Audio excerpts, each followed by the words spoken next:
On October 4, 1968, in Cherokee, North Carolina, USET was developed by the 4 tribes. Nashville, Tennessee is now the home of USET headquarters, centrally located among the 12 states. To this day, they instill self-determination in Native countries across the Southeast and improve tribal governments, all on the basis of their motto, Strength in Unity.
Chio, as we say in our Cherokee language, De Dani Losti, welcome to the Qualla Boundary, sovereign nation of the eastern band of Cherokee Indians and the home of our ancestors for over 11,000 years.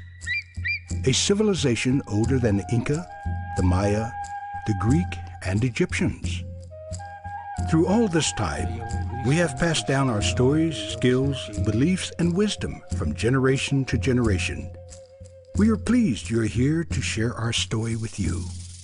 In the beginning, we say the water beetle, Daya Anishi, brought up mud from underwater to form the earth, and the great buzzard shaped the Great Smoky Mountains with his wings. Who today can truly know it didn't happen this way? From 13,000 to 8,000 years ago, the first people in North America were our ancestors, the Paleo-Indians. 8,000 to 1,000 years ago, in the Archaic period, our ancestors became more efficient at food gathering and began to develop basic agriculture. With simple survival taking up less of each day, they began to create the objects of daily life more decoratively and elegantly. In the Mississippian period, from 1,100 to 500 years ago, we Cherokee were at a peak. We controlled some 140,000 square miles throughout 8 present-day states. Our villages governed themselves democratically, with all adults gathering to discuss matters of import in each town's council house. Each village had a peace chief, war chief, and spiritual leader. Men hunted and fished. Women gathered wild food and cultivated the 3 sisters, corn, beans, and squash, cleverly interplanting them to minimize the need for staking and weeding. The Cherokees in western North Carolina today are descendants from the few able to hold on to the land that they owned, those who hid in the hills defying removal, and others who returned, many on foot. Today's Cherokee are creating a renaissance of spirit, pride, and self-knowledge. De Dani Losti. We welcome you again to Cherokee, our home. Halito, from Choctaw, Mississippi, in the beautiful deep south woodlands of east central Mississippi, I bring you greetings from the Mississippi Band of Choctaw Indians. In just a few generations, the Mississippi Choctaws have experienced a remarkable amount of change. Still, no matter how much change comes to the reservation, one constant remains: the traditional culture of our Choctaw people. Bright and vibrant dressmaking, traditional social dancing, beautiful Choctaw swamp cane baskets, fierce and competitive Choctaw stickball, and the small intricate patterns in our beadwork tell the story of our culture and heritage. It is a legacy we are passing down from generation to generation for our young people to carry forward. Our creation story starts at our mother mound, Nanawaya. The mound, erected more than 1,000 years ago, is identified in Choctaw lore as the point of origin of our tribe. During the years of the Choctaw removal between 1830 and 1840, many of our people refused to leave our homeland and abandoned our mother mound. To lose this place would be a profound tragedy, and it very nearly came to pass.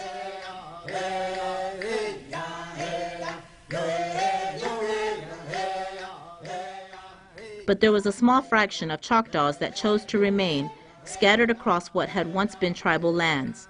Our ancestors paid a terrible price for their devotion to the traditions of the Mississippi Choctaws. Landless, destitute, and denied an adequate education, they were reduced, for the most part, to sharecropping. In 1945, the tribe received federal recognition by the United States government and adopted a constitution and bylaws. There, things slowly began to progress. The Mississippi Choctaws, through an innovative and forward-thinking approach to business, soon became a leader of economic development in Indian country and in Mississippi. We began with traditional manufacturing and furthered our economic success by focusing on high-technology pursuits. But the most dramatic of tribal enterprises is the Pearl River Resort, which includes the Silver Star Hotel and Casino, Golden Moon Hotel and Casino, Bocoma Casino, Dancing Rabbit Golf Club, Geyser Falls Water Theme Park, and Clearwater Key. The tribe's outstanding progress in economic, educational, and community development over the past 30 years not only attracts positive attention at home, but also at the state, regional, national, and international levels. Through the leadership of a democratically elected tribal chief and a 17-member tribal council, the Mississippi Band of Choctaw Indians continue to thrive and pass on a new legacy to the next generation, one of entrepreneurial excellence. Yet we know our successes belong to the generations of Choctaws who bore deprivation, disease, and famine in years past. It also belongs to the generations that followed, who honored that sacrifice by reclaiming through vision, self-determination, and hard work the stature our tribe originally enjoyed. Today, our people, the united, proud, and strong Mississippi Choctaws, stand upon lands that were ours before the first European explorers encountered us, embracing a change that benefits us all while still respecting our heritage and traditions and the character that defines us as Choctaws. We are the proud, strong Mississippi Band of Choctaw Indians.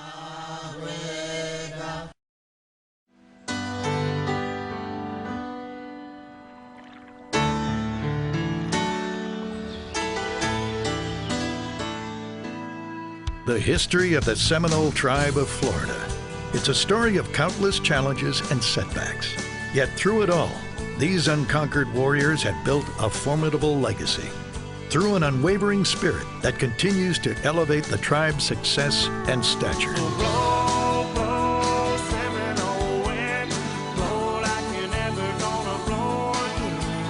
The Seminoles came from various tribes in the Carolinas, Georgia, and Alabama that migrated to Florida.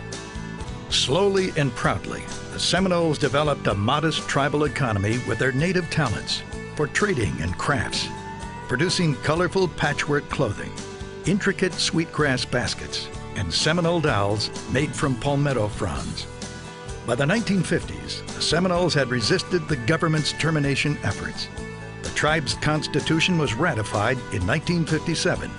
The same year, it was officially recognized by the U.S. Congress. As a bold new breed of Seminole leaders held tribal council meetings beneath the now legendary Council Oak, they explored the possibilities of their new self-governing nation. Since then, the Seminoles have literally paved the way for Native American gaming venues across the country of varied business enterprises. Fittingly, the Council Oak still stands within view of the tribe's crowning achievement, the Seminole Hard Rock Hotel and Casino. It is a monument to the power of unwavering perseverance and a symbol of the tribe's innate ability to branch out into new and profitable ventures. Since time immemorial, the Miccosukee tribe has honored a way of life that recognizes the importance of family values. They look to nature to provide the resources needed, not only for the cultivation of a society, but for the healing that helps their community endure throughout history. The importance of a leaf, the bark of a tree, a song or chant, a combination of color, none of these can be understated. The Miccosukee listen to their elders as they retell ancient stories. Many Miccosukee are proud to be able to pass on, through an oral tradition, the same lessons and cultural practices that define their culture. The aims of the Miccosukee tribe are to articulate their philosophy and transmit the essence of their way of life to their descendants. A poetic metaphor for the Miccosukee philosophy can be found in the colors of their flag, an artistic image that represents the circle of life.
In the Chitimacha language, we're called people of the many waters, Chitimacha, and it's because of this place.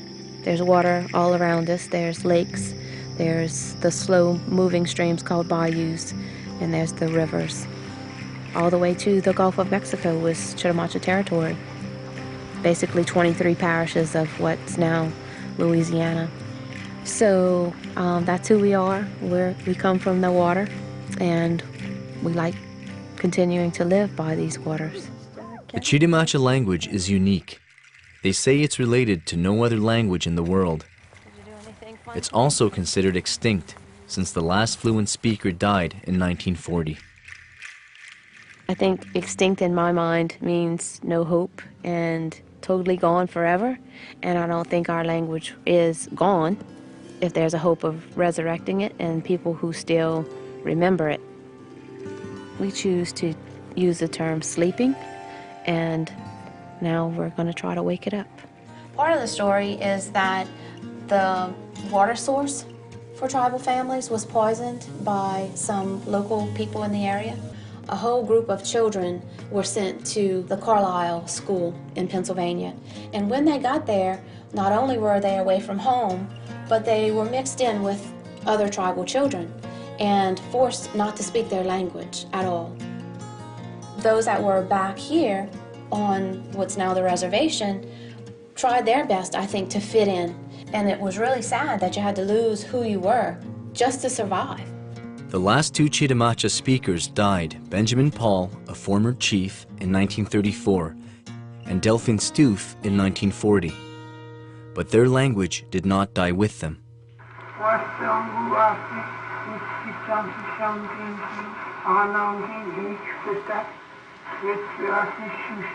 200 hours of legends and stories, mostly told by Benjamin Paul, were recorded onto wax cylinders by ethnographer Maurice Swadesh between 1932 and 1934. Most of the community had no idea these recordings existed until this package arrived in 1986. So the Library of Congress had what was called the Federal Cylinder Project, and they disseminated these cassette tapes to tribes whose information they had from the wax cylinders. But That wasn't enough for us to be convinced because we had never really heard the language. Sakamite? Yeah, that's some kind of food. I remember that. This was the beginning of the revival of the Chitimacha language.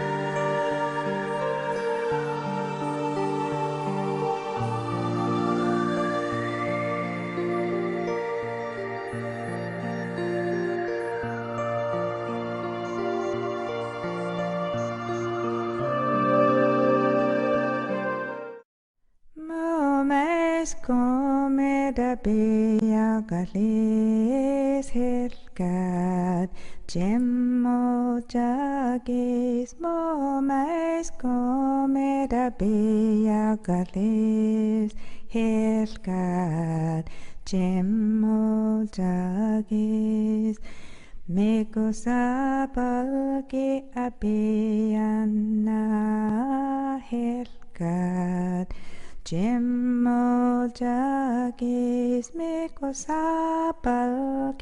abeana helgad Gemmo jagis el que nakalge abeana helgad Gem.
My name is Rob Bowen, served with the 15th Air Force in World War II in Italy.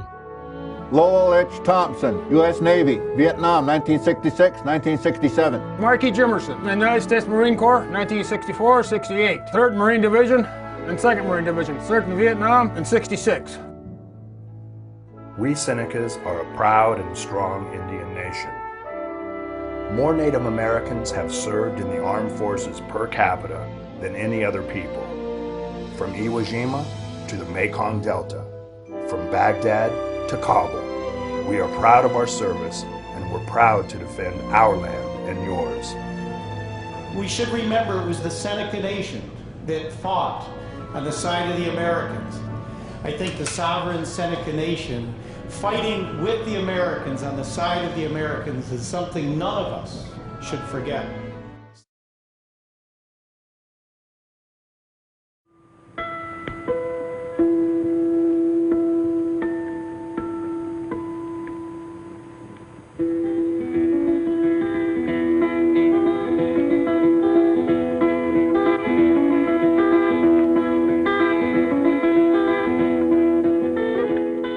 The motivation was just seeing the condition of our people and how poor they were, and yet they clung to their beliefs, they clung to what was promised to us, looking at this impoverished condition, but nevertheless they wouldn't give up. You know, your patriotism for your people, for the Oneida Nation, for who we are, comes out of it. My impressions about what I am and what I should be and how we should do things is really from my mother's teachings.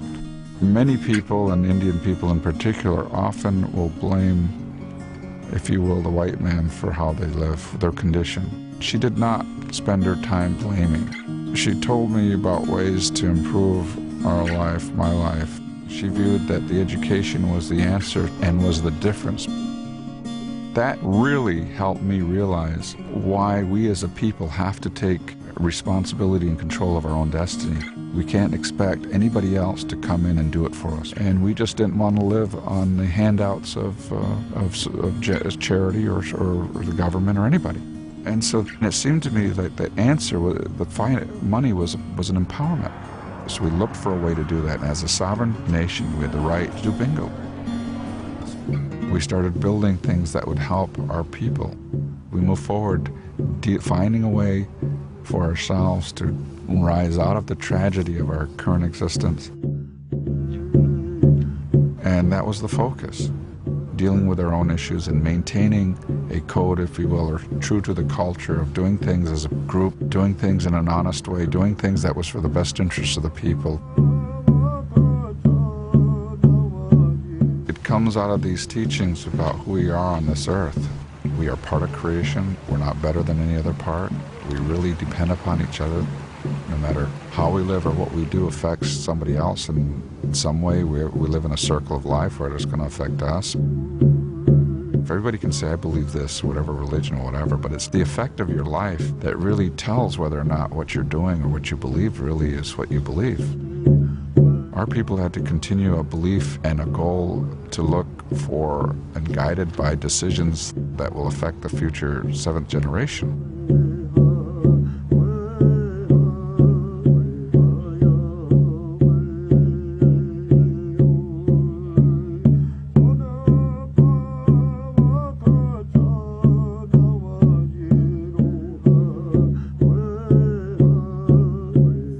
The Oneidas have been here in what is now central New York since time immemorial. First allies of this country in the Revolutionary War, President George Washington signed the Treaty of Canandaigua with the Oneida people in 1794. The oldest treaty still in effect with the United States. Today, Oneida enterprises provide nearly 5,000 jobs and millions of dollars annually to the local economy. Located half an hour east of Syracuse, Turning Stone Resort and Casino attracts more than 4 million visitors each year. The Oneidas are also proud owners of 4 Directions Media, with Indian Country Today, the leading Native American news source, 4 Directions Productions, an award-winning HD film and 3D animation studio, and Standing Stone Records, a Grammy-nominated record producer, providing for their people, today and to the 7th generation. Government that we know as the St. Regis Mohawk tribe today evolved out of the politics of 200 years ago. By the late 1890s or so, that's when New York State government began to write legislation, setting up elections and things like that. And they went with that for generations. James W. Ransom, Tribal Chief, St. Regis Mohawk Tribe. Chiefs are elected for 3-year terms. It's a staggered system. And with 3 chiefs, that means every year there's always a chief up for election, as well as a sub-chief. There's also a tribal clerk, and the tribal clerk is elected for a 3-year term as well. As long as there's going to be a United States, a Canada, Ontario, Quebec, and New York, and their subsets, you're going to want to have a relationship with them. And that's the interdependency. And, you know, but that relationship is one more as equals and not as a ward of them.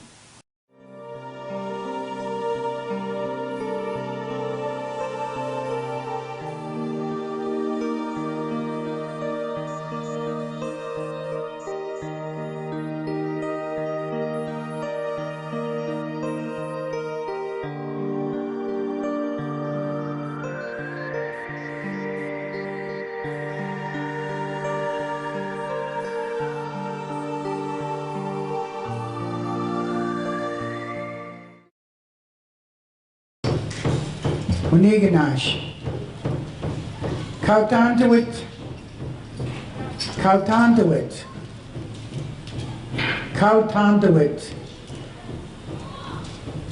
Ninos, Kanos, Kanos, Piaus, Yowitu, Kauswi, Maapanag, Kabadiana Wayan, Wuji Wame. Tribal Scout, leading the way, flag bearers following.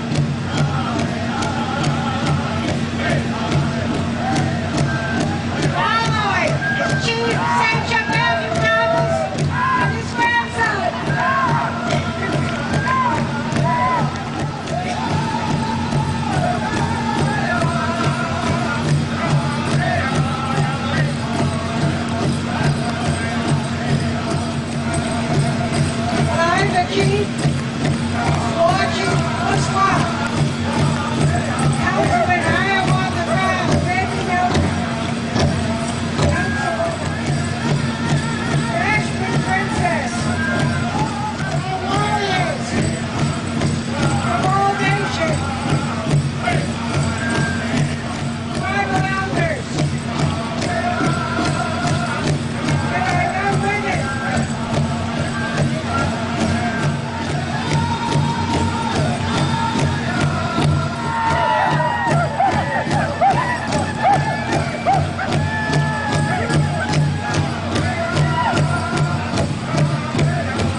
Quay, welcome to the land of Mohegan.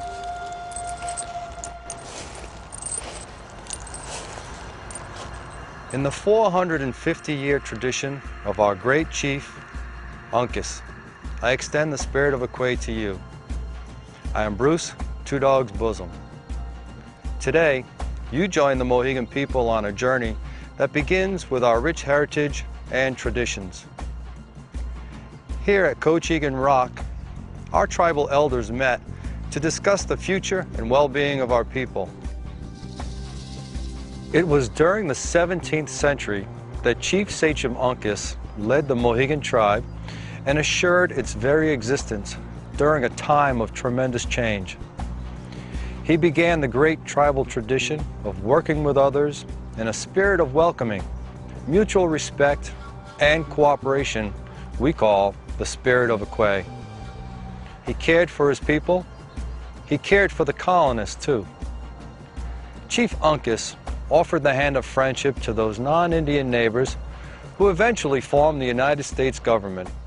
Long ago, atop the back of a giant turtle, which the Mohegan people call grandfather, the earth was formed.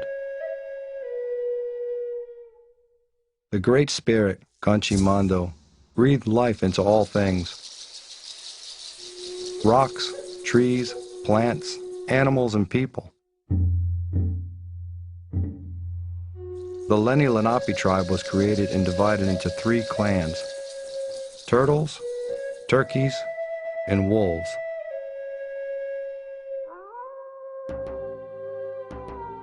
The Mohegans are those wolf people. They separated from the turtles and turkeys and migrated east. The wolf people then settled in upstate New York. One day, rumors of better hunting and fishing led the Mohegan wolf people away to a new home.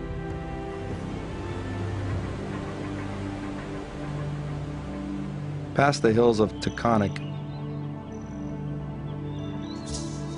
and coming to finally settle in what is known today as Connecticut. Chief Uncas believed that cooperation and dialogue with the newcomers would lead to survival.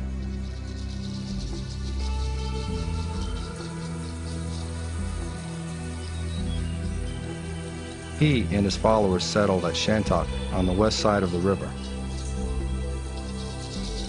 A wise leader, Uncas broke an arrow as a symbol of peace and friendship with the colonists. The Mohegan pattern of survival through friendship had begun, marking the start of the spirit of a Quay.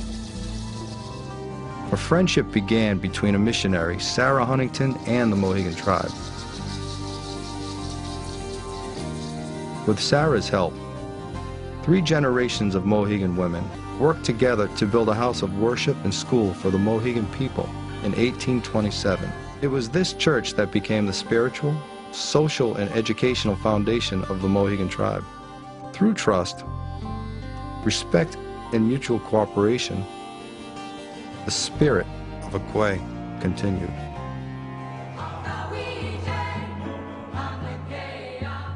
Mohegans have always known who they were.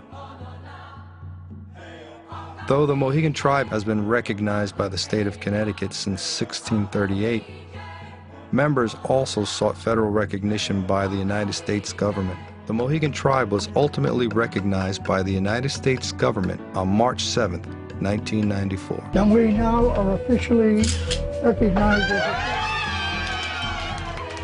And with the stroke of the pen, the state and the sovereign Mohegan nation reached a peace. Indeed, an historical wrong is corrected.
We have a long and deep relationship to the St. Croix River and its watershed.